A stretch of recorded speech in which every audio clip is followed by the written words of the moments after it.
tell us what kind of year has it been for our commerce and industry teams? It's been interesting, a few more grey hairs. I mean, I think we started this year with a lot of nervousness. Yeah. Off the back of, a high demand year. A lot of the subsectors in commerce, tech being one of them, showed vulnerability for the first time in a long time. Yep. We saw big layoffs and big redundancies for some of the, marquee brands in those areas. And I think what we saw with a lot of candidates and organisations was that pre-COVID nervousness of let's just sit on our hands, let's not do anything too radical here. I think that started to stabilise throughout the year, and I think there's been some pockets that have been particularly interesting. We've seen kind of a lot of movement in fast-moving consumer goods, so that's been a market that has evolved. We've seen some quite interesting carve-outs of private equity coming in, and probably a lot of FMCG businesses that you would kind of class as a bag of bits at the moment, where they got a very broad catalogue of brands, are starting to hone in and focus. So that's been interesting in terms of how that's impacted our hiring. We've seen a lot in energy and sustainability. So we've supported a lot of, heavy growth businesses that are looking at wind, they're looking at solar, and they're scaling really aggressively in that space. And that's almost kind of top and tailed with the oil and gas market and the mining market being a little bit more cautious. And actually retail and hospitality, it feels like they've done a lot of their right sizing now, and there's some really good growth prospects in that space. So I would say we're in a position where most organisations have reduced where they've needed to now, and they're building a plan. Yeah. I think the sorts of hires we've been making, it's been very busy in business partnering and generalist HR again, and I think that leans to versatility, where organisations have leaned up in their functions. They need people who can do a bit of everything, can be strategic and scrappy in the same sentence. I think that's scrappy seems to be a word I've been told a lot in a lot of the kind of briefing conversations we've had. Again, geographical footprint, how do we work? Hybrid working is certainly impacting C&I, and I would say, we sat on this sofa early on in the year and talked about two and now 3 days in the office has certainly impacted some of those hiring needs as well. Yeah. Do you think there's been between different sectors? I know when we talked about coming out of the pandemic, like we said, the world's got smaller. Yeah. We've also said the sort of the sector crossover had kind of shrunk a bit more around.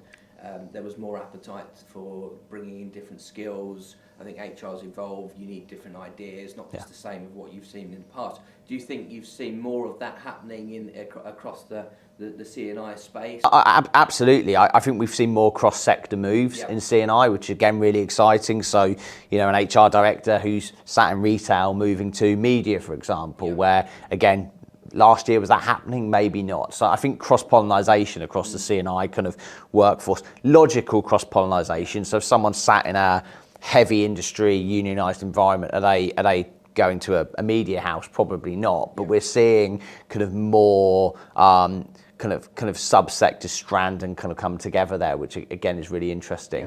I think while salary still continues to be a driver, safety and security of the organisation is coming up a lot from our candidates. So they want to know what the debt leverage against the organisation is. They want to know what the plan over the next 2 to 5 years is, whether it is consolidation to go back into growth. So, these questions are being asked on all of the searches we're taking to market, which again is interesting versus last year where it really was, comp as a primary driver. Yeah. I was going to say, one of the things I've seen from a financial service space looking back into the sector is the pleasing improvement that we're having with our international footprint with our clients. I mean, do you want to elaborate a bit more around some of the big kind of international searches that we've had where we've linked into the different offices that we have as a footprint within Fraser Jones, which arguably is one of our selling points to go to market? Yeah, I mean, there's been some great success of organisations in turnaround and wanting to drastically evolve and upgrade their HR functions, and we've been involved in supplying and sourcing talent into multiple jurisdictions across Europe, across Asia and US as well, and that talent spotting piece has been a key theme for a lot of the CHROs we're working with, that want to hear about good people coming through. The passive candidates that don't know they want to move, but if something was to come up. So we've worked our network really hard in that space, and that continual partnership with an organisation where we know what good looks like for them. That's been a really exciting theme. So we've probably worked with less organisations compared to last year, but they've been much more collaborative partnerships, which again, bodes well going into next year. To your credit, something that we've been doing across the group is driving our sort of global CPO network. And again, I think appetite and cross opportunity in C&I is a sector that is hugely available for people to make them international moves and so on. How would you say we've continued to build this sort of global CPO group, and how do you think we're sort of shaping up against where we should be on that level? We're able to articulate connecting the dots now. I think a lot of organisations can talk about having a global network and a global footing, but it's quite fragmented. I think what we've been able to do now is really collaborate with our international colleagues, access that talent, and provide truly global search.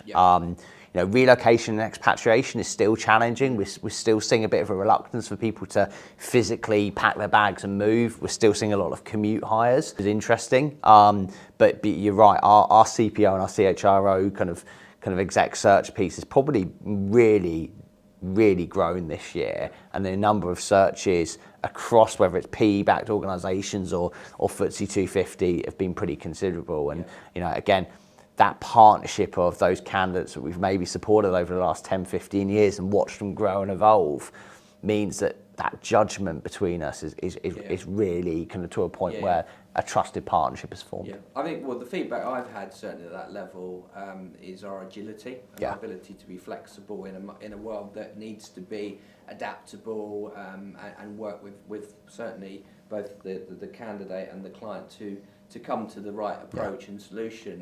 Do you think that's something that we're continuing to win more business from because of that sort of ability to be more flexible? Yeah, I think the search market is still, particularly in C&I, it can be too rigid. And actually being able to access, the talent that coming to the surface that maybe haven't worn the t-shirt before, but have all of the smarts and the ability and capability to step into that role. So I think more and more, when we're running searches, it's about providing different options. Whether it's someone who's been there, done that, got the t-shirt, and this is an exciting move because it's a sector move, or working with a dynamic CEO, or it's someone who's sat in a direct competitor and they're a number 2 and they're ready to do a number 1. So I think being able to provide that plethora of talent, absolutely. I'd say that the final theme in C&I is being around the centralisation versus decentralisation debate. So we've seen a lot of organisations say, well, how can we be more effective and how can we be more efficient in how we drive processes? A lot of organisations that have been bought and acquired and haven't integrated fully, we've seen more of an appetite to harmonise those, start to build cross-functional teams. We've seen a lot of double hatting this year. So again, developing talent from within, so asking them to do 2 roles to get that global experience whilst doing a business unit role as well. So the market really has evolved in being a bit more clear about what they're trying to gain in the next 2 to 5 years. And then quick predictions for next year? Without doubt, the tech market has stabilised again after a really difficult 12 months. So I think we've seen hiring kind of kick off in that space, and certainly we've seen that within fintech and into more kind of traditional kind of tech arms. The creative and media and agency space, again, we've seen a lot more movement there, and I'd expect that to continue. And then some of the exciting kind of sectors around alternative energy. Again, we all read the news. It's going to be really prominent for society and business over the next 5 to 10 years. It's being heavily invested in, and these businesses are scaling quickly. So we're going into next year knowing the challenges we're facing. It's likely we'll be in some form of a recession, but we think the market is going to continue to kind of stabilise and grow going into next year.